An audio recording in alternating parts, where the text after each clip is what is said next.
বিয়ের আগে পেতাম ফুল, এখন পাই ফুলকপি।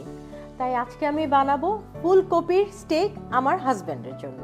তো চলুন দেখে নেই সিমরা ইন্সপায়ার্ড ফুলকপি স্টেক। প্রথমে ফুলকপিগুলো স্লাইস করে নিব মোটা করে।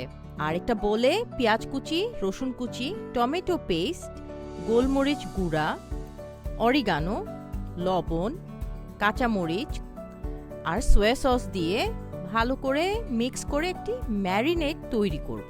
এরপর এই মিক্সচারটা যেটা তৈরি হলো সেটা স্টেকের উপরে মিশিয়ে নিব খুব ভালো করে। এরপর একটা প্যানে তেল দিয়ে স্টেকগুলোকে এক এক করে প্লেস করে দিব। এরপর একটু পানি দিয়ে সিদ্ধ হওয়ার জন্য ঢেকে দিব। সিদ্ধ হয়ে গেলে এরপর একটু নেড়ে লেবুর রস আর চিজ স্লাইসেস অ্যাড করব উপর দিয়ে। আর চিজগুলো আমার হাজবেন্ডের হার্টের মতো মেল্ট হয়ে গেলেই কিন্তু পরিবেশন করে ফেলবো। এই স্টেক খেয়ে কিন্তু হাজব্যান্ড আপনাকে ফুল দিতে বাধ্য। দিল কি দিল না আমাদেরকে কমেন্টে জানান। And try this recipe, tag me when you try.